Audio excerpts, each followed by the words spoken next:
Hey, I wouldn't really laugh about that. You shouldn't laugh about Is the producer okay? somebody else's injury. We're ready to go? Yeah. You okay? This is awesome having Mike here. I know. Back on track. You ready? Are we ready for a countdown? John? Yep. Michael, you ready? Ready. I like it. Producer? Director? Ready. Boom? Is that what they call the lighting guy? The boom guy? Over there? The guy holding that microphone up? Who knows what he's doing? Phone's ready. 5, 4, 3, 2, 1. Hey, welcome back, friends. Welcome back to another episode of The Jersey Alchemist. I'm your host, Dr. John Gerard Gallucci. And I'm Philip D'Angelo. And I'm Michael Sabella. Wow, it's like the Italian connection here. Oh, I mean, what? If you're not Italian, you're not allowed on the podcast? I mean. Oh, Bones is. Oh, and Bones. Bones Bones is, Bones is Major Springfield Bones. So I don't, What's Bones his is, ethnicity? Not that it matters. I but think he's early American. early American. Yep. Okay, that would be a nice. Somebody said something about Springfield, Massachusetts, and his people founded that town. Really? Yeah. We're starting to find out piece by piece. We're starting to put a little bit more about Bones About together. Bones. Yeah, and we'll find out one day how it is that he's got two eyes that are both different colors. Yeah. Mike, what was your first impression of Bones when you walked in and saw him? Because he has a kind of startling effect on people. Yeah, most good people. question. Yeah, That's a good the question. normal. That's the normal response we Yeah, get from right, people. yeah. I mean, me and John, we went to, we're looking to go to different sites and film, different parts of New Jersey. So we can't. It's not just me and him. So we brought Bones with us. So we sat him down in a chair, and some people they were eyeballing him, looking a little strange, and they gave the same response you Right. just did. But I mean, Guess what he did? He eyeballed him back. right back. You cannot intimidate that man. You can't do it. I think he's been through so much. Especially, John, we were talking about his injury. You mean the one he sustained here on set? Thank God you were here Oh, to no, fix you it. know what I just realized? What? Now we're going to get a notice from HR that this is a work-related injury. Yeah. All that'd right, be a well, if problem. we come in one day and he's not here, we'll know why. Let our attorneys handle it, please. Right. Okay. Mike, being a personal trainer, how do you cope with injuries? I mean, from not only your clients but yourself. Don't get them. Don't get them. Well, hey. But in your But- line of work, Yeah. you must have been injured Oh, working a through lot. the years. A lot. Oh, you're a So- construction guy, right? Yeah. So, That's a physical job. well, that's why, it's like I've always said, if to do my job, I need to work out. So if I'm not working out, Oh, that's for sure. where I'm in a stable environment, Sure. okay? You're in the gym, you got full control. The floors aren't uneven, everything is right, you're on a machine, you're maybe Yeah. whatever, using free weights, you're in control. If you're gonna work out like a jackass, Mhm. you're gonna get hurt, right? Absolutely. But in my industry, we're carrying a beam and we're trying to put it up in place, going up on a ladder, Wow. and you got to twist yourself and shove it in at the same time. Meanwhile, Wow. you got 3 people carrying this beam, putting it up, and all you need is one person not to move the way that they're supposed to move, and now they're racking you. So Right. yeah, you can Right. easily. Wow. So that's why I always said, if I can't work out, I can't do the work I do. So yeah, I've had injuries. Your job, it seems like a recipe for back injury, number one, or not so much. I think it just depends on the people and what you're doing. What was your worst injury? Care to say? Spill it. Doesn't have to be work-related. No, I'm just thinking. I've most of them- had 3 herniated discs, and that was painful. Wow. I think getting hit by that van with my lower back. You got on hit the by a right- van? I mean, in a car accident. I did get hit by a van. That was early on, and many moons ago in Staten Island, helping a lady. Yeah, but not a lot of But- people would have survived that. No, but I was in excellent shape. So that's what. You were outside the car, Mike, or inside? I went to go check on the lady, and we all walked over, and then. it What was lady? about- Did she have an accident? Yeah, she slid off the road on the expressway, and Uh-huh. and as I Did you sue her? No, She didn't. No. I'm teasing. She didn't hit you. No, she was already off the road, so I pulled over to go and help her Right. with my cousin and my friend. Right. And moments later, another guy that we didn't know pulled over. Right. So as I went and talked to her, I said, "Are you okay? Is anybody in the car with you? Can we get anything? You want to go sit in the car and stay warm?"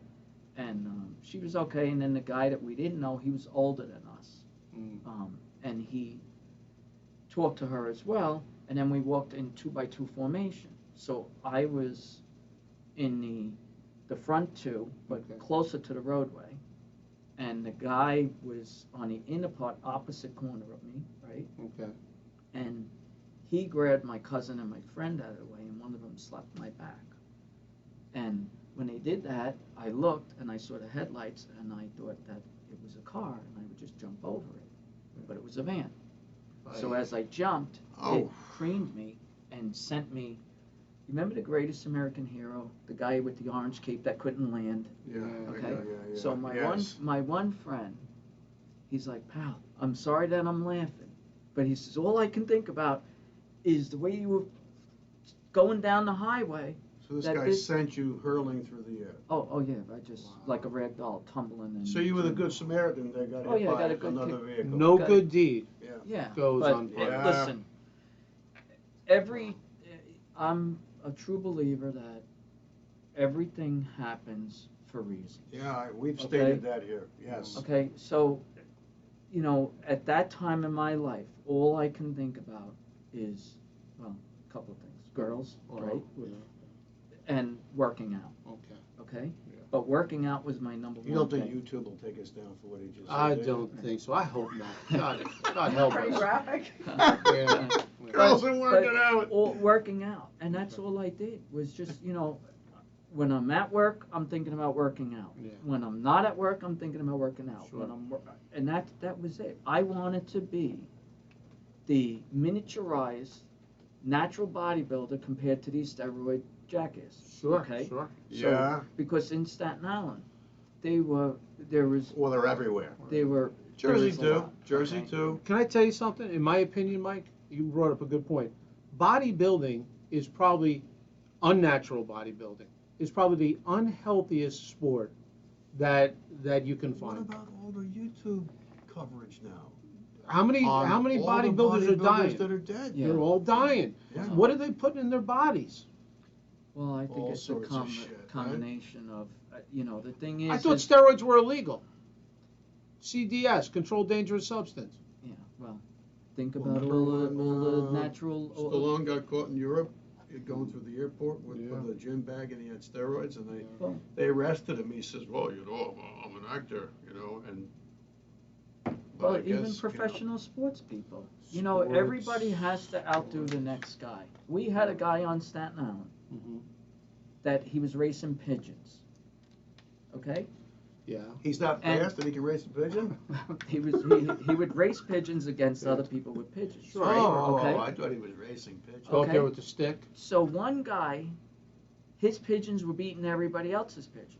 Don't And tell he me. found out that they were putting steroids somehow in the water of these pigeons, and they were going faster. Injecting them. That's amazing. Not injected. You know no. who's They got were in the 2,000, however. 3,000, 20,000 pigeons? Mike Tyson. Tyson's a big pigeon. Well, he guy. might be Yeah. racing them. Yeah, maybe. He's Tell a him big- he But I can. guess he wouldn't give them steroids. Oh, No. maybe not.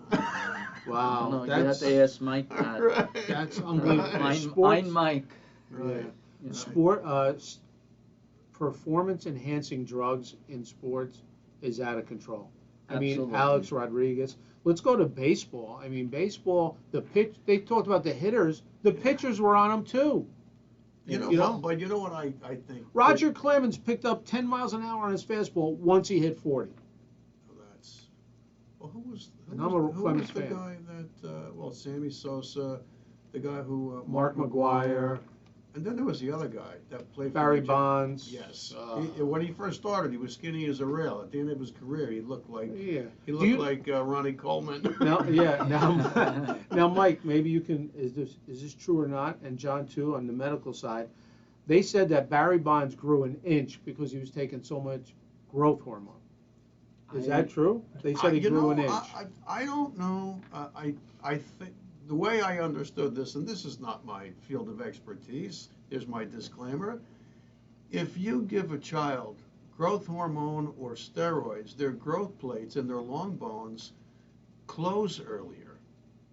But I have heard of people giving growth hormone to kids that are Yes. abnormally small, Yeah. and maybe their father's 5'3" and the mother's 4'9", and they come up with a medical reason for it, and apparently that works. So maybe the difference is testosterone derivatives versus growth hormone. Maybe if you get the kids on growth hormone, maybe it stops their growth plates from closing earlier. Because once the growth plates close, then you're kind of getting big sideways. Your bones are getting heavy, and you kind of get acromegaly like Andre the Giant.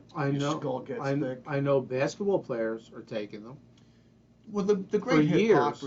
hypocrisy is that I actually feel bad for them. The Major League Baseball players, okay, they're making tons of money and they're celebs, but God forbid they get caught with doing the cream of the clear, the steroids, and the world wants to hang them. Every single NFL football player is taking steroids, and if they're not, they just can't compete. Even the kickers are taking steroids. But they're big now. I don't understand it. If you're born with size, God gave you 6'4", 6'6", and you're naturally a big boned person. Yeah. I mean, do you really have to take that many steroids? Here's a good perspective. A long time ago, when we were in high school, my dad took me and my brother to see the New York Giants play. I don't know who the hell they played. I don't know, maybe it was the Eagles or something, but it was the era where Larry Zonka was the fullback for the Giants. Right? For you guys. Gonna tell me he was on steroids? I don't think so. No, here's the point. Son. Here's the point. I was always that guy, whether we went to see the Rangers play or the Giants, I always had to have the program. I always, had to pay that $5 for the program. I wanted to look up the stats, see how tall, see how many pounds they weighed, where they were from. And what stunned me was that the NFL linemen, always looked way bigger than the rest of the players on the field. Guess what? Front line, New York Giants, 6'4", 240, 250, 230. Larry Zonka, 6'4", 235 pounds. But he had small shoulder pads so that he could hit and hit a hole and squeak through it. Yeah. But an NFL lineman, 6'4", 245 pounds? These guys are 6'5", 6'6", 6'7", 310 pounds today. And they run the 40 in 4.4 seconds or something crazy. Right. Now, I'll tell a story. I think you guys both heard me say it, but this is for the viewers. A long time ago, there was a weightlifting gym in Belleville, New Jersey on Washington Avenue. And the owners were friends. The older owner made the 1980 Olympic weightlifting team, and it was disastrous for him and everybody on that team because it was the year we boycotted the Olympics because it was in Moscow. And it was that whole thing about the Soviets being in Afghanistan. Politics got in the way. But the New York Jets and the New York Giants, not all of them, but a handful of them would work out there in the off season. And there was a guy who was a lineman for the Giants. The rest of the guys from the Jets we knew because they were actually from like Belleville and they went to Essex Catholic. But this guy, whose first name was Tom, was our bench pressing partner. The guy just looked like Bluto from Popeye, right? Jet black hair. His stubble was as black as your shirt. And he says, hey guys, he goes, you got to forgive me. I'm not really pushing up the weight like I normally would. It's the off season. And he said, my body weight right now is 245. He was 6'4", 245, but his bone structure could handle a whole lot more. He goes, guess what my playing weight is? I don't know. We knew where he was going. 280. 280. How do you gain 40 pounds from the off season to the on season? How do you do that? By eating pizza in a pizza parlor? Definitely not. There's no way. So, and we all had our friends back in the day that were just jamming themselves with steroids. But anyway, Mike, how come you never went that route? Being so into athletics and sports and bodybuilding and being on Because stage. I think a lot of it was that because of where I got myself to, I didn't want people to say that, oh, you got there because you did steroids. So, and then there was one guy that I always worked out, like, always had my own equipment.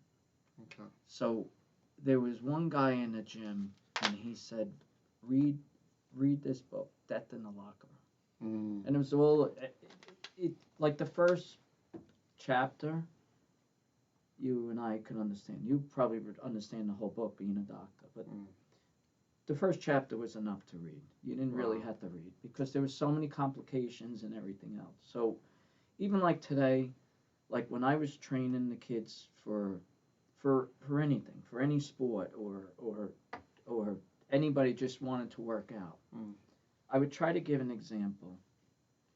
So right now it's a level playing field, right?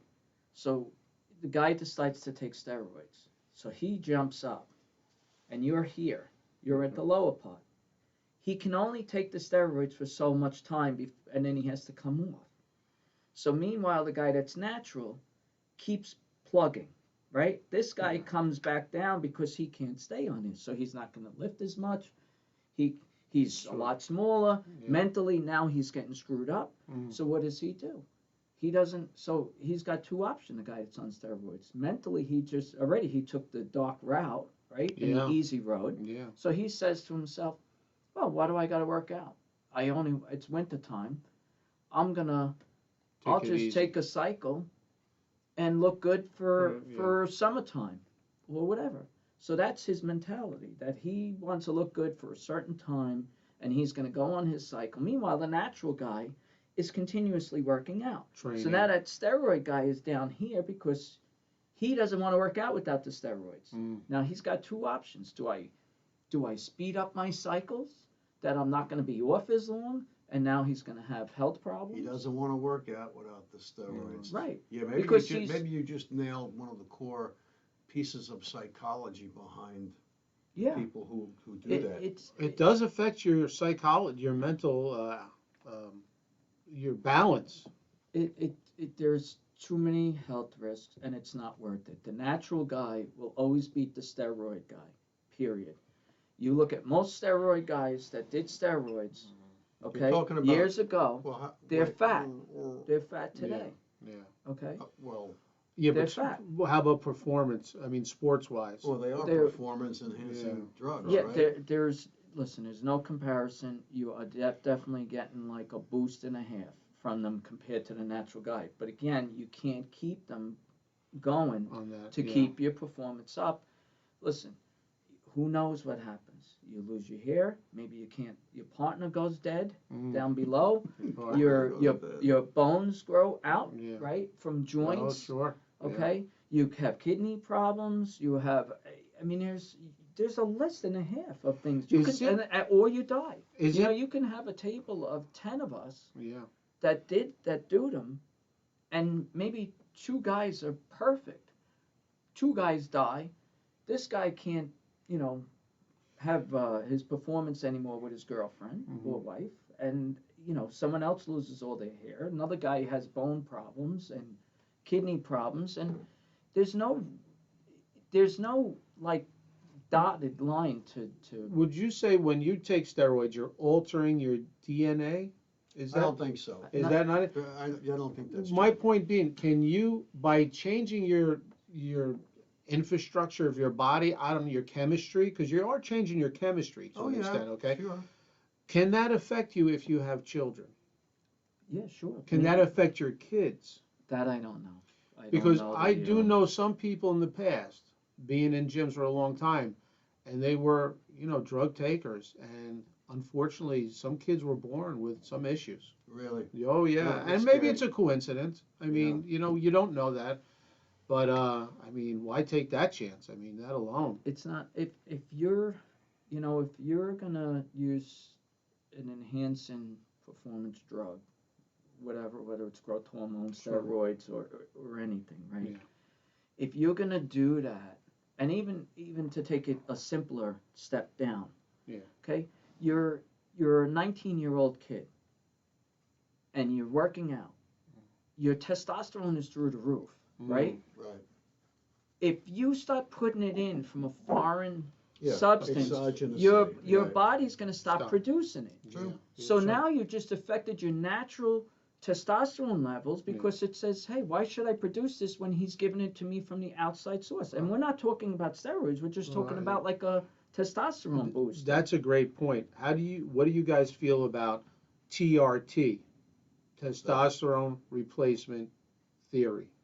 Therapy. Treatment? Yeah. I mean, there's guys in the gym that are walking around 50s and 60s, and you're looking like, wow, that guy didn't look like that a year ago. And you find out that there's all these wellness centers and a doctor. You automatically, as you get older, your testosterone is going to be lower.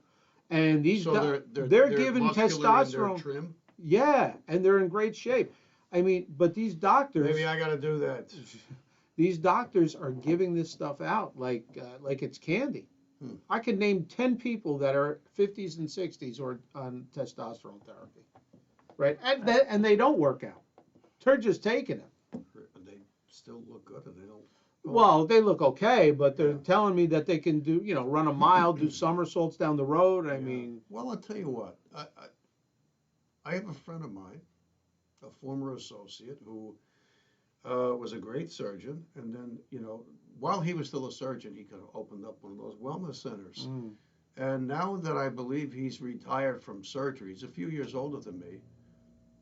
People used to make fun of him kind of in the locker room because the guy went from a normal-looking middle-aged guy to looking like one of those ads, where you get the guy, with the gray hair. The guys with the gray hair. Yeah. That if you took just a headshot of them, they should be in the park with their grandkids. Yeah, right? yeah. Hey, Grandpa. Yeah, that's what I'm talking about. Meanwhile, boom, stick their head onto a bodybuilder. Now, he wasn't real big and bulky, but the guy's body fat percent, I think it was 3. Jeez. Yeah, I mean, Wow. So hats off to him but who's to say that that's bad?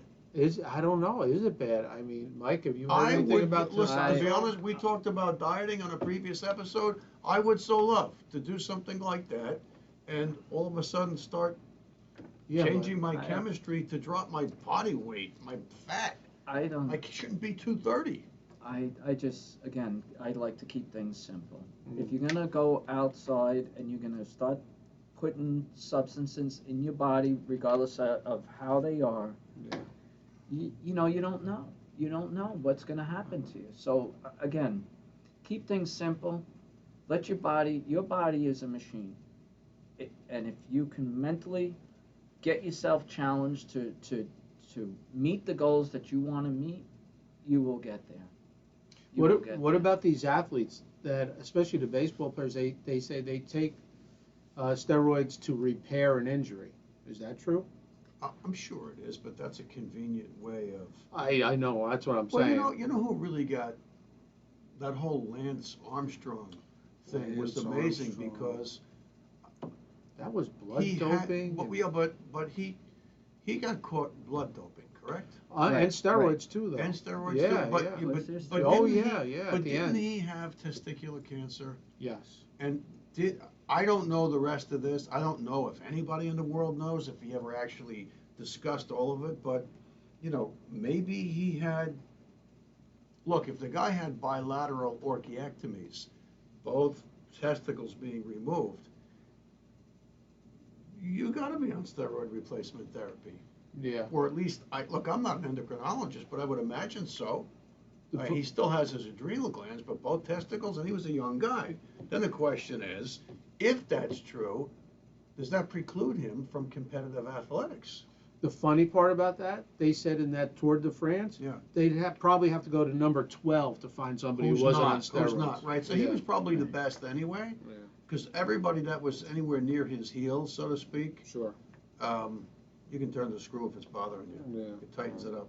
tighten And- and loosen them. Yeah, so anyway, but I just, that whole thing was, what a disaster. What about these young kids? Where are these young athletes getting steroids? Because I know, That's a good question, because back in the 70s, and I know we all remember this, here comes the guy with the gym bag, but it was really kind of a doctor's bag at the gym. Was he a doctor? No. Did he have connections? Of course. And he would go to the locker room and he would fill everybody's order from 2 weeks before. it was Right? so out. It It was was so that- out in the open. It back was then. that easy back in the 70s. Think about it. It's the same thing with recreation drugs, right? Yeah.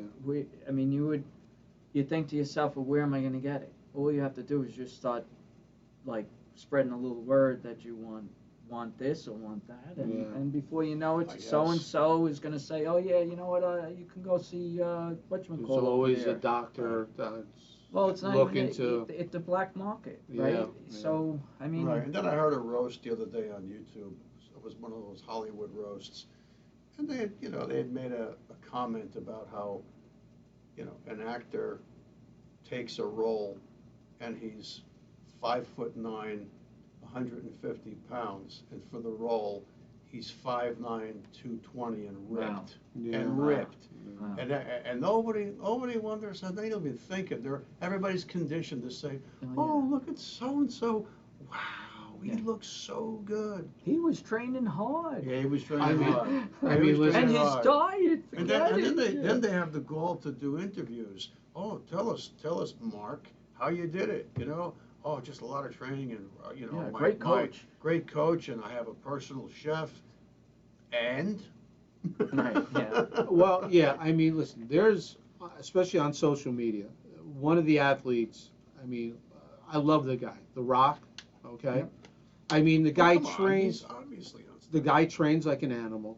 All right. He's a great person. Walking Tall is one of my favorite movies. The Rock did the remake. I Oh, did he love. really? I could watch that movie He 300 was times. Buford Pusser. Yeah. But on the different name. But I mean, I can't imagine him being Buford Yeah. Pusser. but let's face it. I mean, the guy looks. I mean, he looks amazing for his age. But let's face it. I mean, how long can you get away with taking that many drugs for that long? I mean, because no normal guy his age looks like that. Right.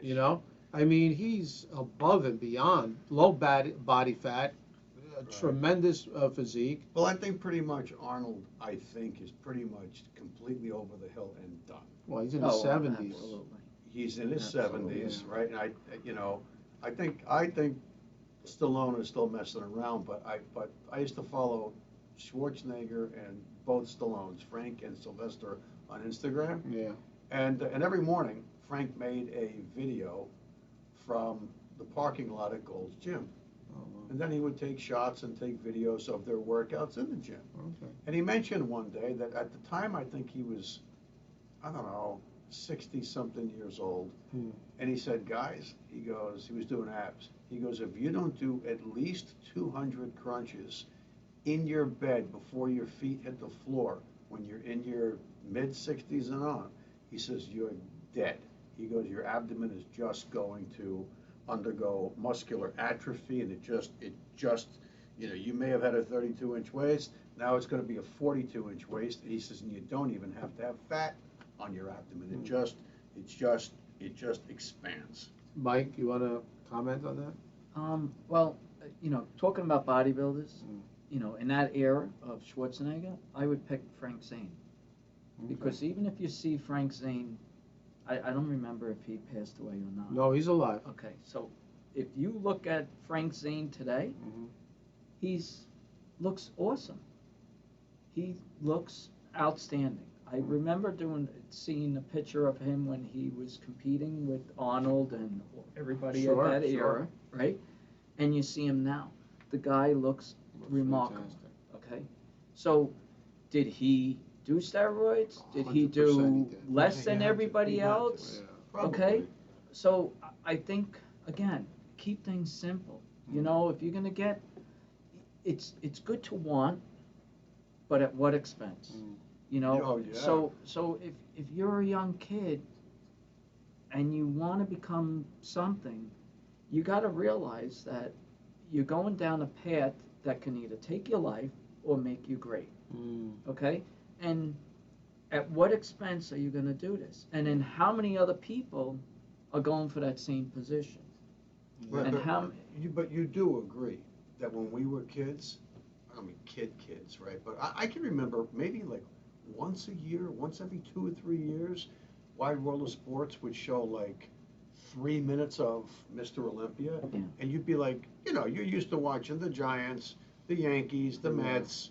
There was no hockey in the area back then, and all of a sudden you see these monsters on stage that and the lights and you just get flabbergasted, and you go, Dad, look at these guys, and it kind of goes like this, and then you don't see it again for another 2 or 3 years, and if you do, it's like the shot put in the Olympics.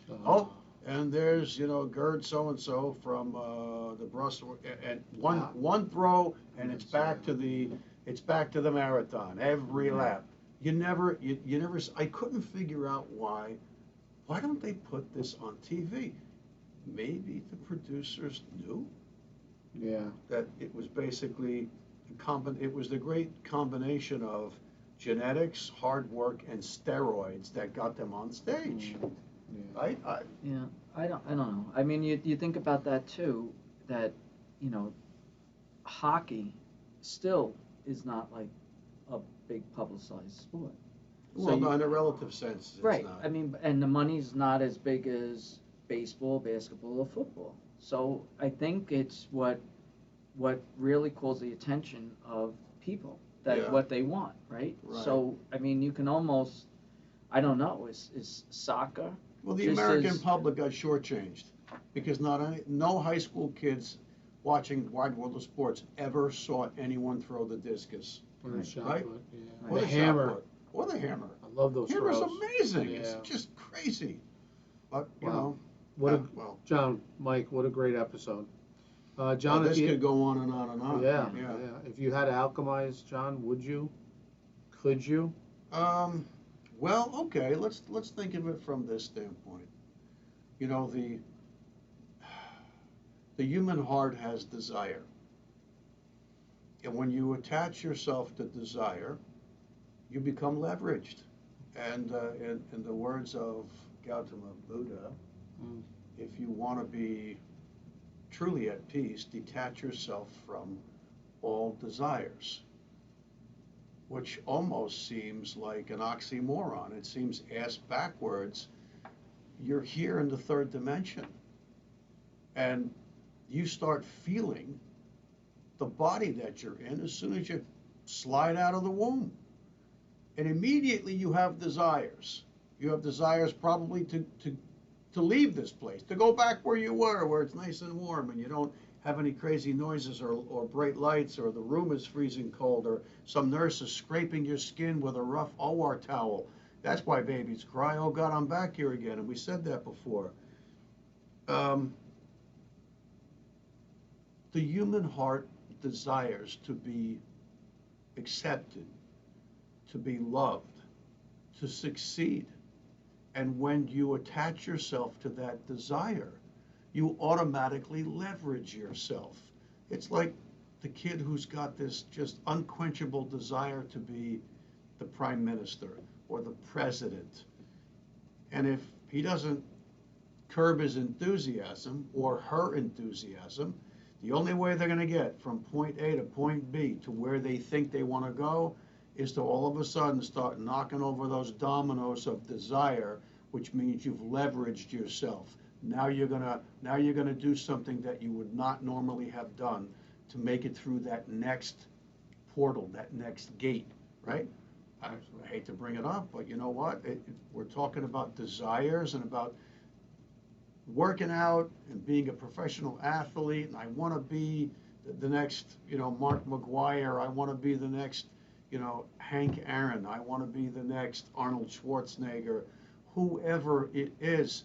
And you start realizing that you've got to jump hurdles and you've got to do things that if your father or mother found out that you were doing steroids, they would go wild, right? It's kind of like the politicians and the celebrities that end up on the Lolita Express. Here they go. with Jeffrey Epstein because they got to do that, and everybody compromises themselves. I don't think if you took, you know, a 7-year-old kid and said, hey, what do you think you want to be? What do you think you want to be when you grow up? Oh, I want to be, maybe he's a Mets fan or whatever, whoever the starting pitcher is for the Mets. Oh, I want to be like so. Do you ask who is that? Who is that? All right. Okay, fine. About hockey. Okay, all right, I know. But the point is, that kid's innocent, and all he knows is what he thinks that he wants to emulate. And if you said to him, hey, there's this medicine that could get you real close, closer than you would be if you didn't take this medicine, and it might take you, you know, having somebody give you a needle in your rear end, and sometimes the medicine can be really dangerous. Would you do it? It might even kill you. The 7-year-old might go, what? No way. No way. Why can't I just go to practice and learn how to play baseball, and I can throw real hard? Well, yeah, that's the right response. But then we get older and we realize that the carrot's being dangled. And that this is basically, when you peel the layers of the onion, this episode was about the carrot being dangled in front of people who have desire. And it's understandable. That's the great hook of life. It's the carrot for the jackass in life. I can't really, you know, how do I blame young men for taking steroids? Because they're so close to a Division I scholarship in whatever sport. Or now they're on that team in Division I. Everybody else on the team is taking that little blue pill and doing the boing like this. And so they're going to go, no, not me. No, not me. I'm going to play for the Dallas Cowboys without that stuff. It's implausible. It's implausible. So I feel bad for them. How many young girls out there that look at themselves and have body dysmorphia because of what the society and the media has put in their heads, that you got to look like Pamela Anderson? And what if somebody said, hey, so-and-so, here, we got some of this from overseas. Take this for 3 months and you'll have a body just like Pamela Anderson. Silence, an appropriate moment of silence, a pause for effect. How many young girls would go after and find themselves that medicine that gave them that kind of body? And I think more young girls would be taking that stuff than more young guys are taking steroids. So it's all a matter of people find themselves in the skin that they're just not comfortable with. And I think that part of the ascension of humanity, I don't want to sound corny, is to realize we are what we are. We're children of the Creator, and you know, if your parents are apple trees, the apple doesn't fall far from the tree. If your dad is 5'4" and your mother's 4'9", put something else in your head other than playing the line for the Dallas Cowboys, because it's just not going to happen.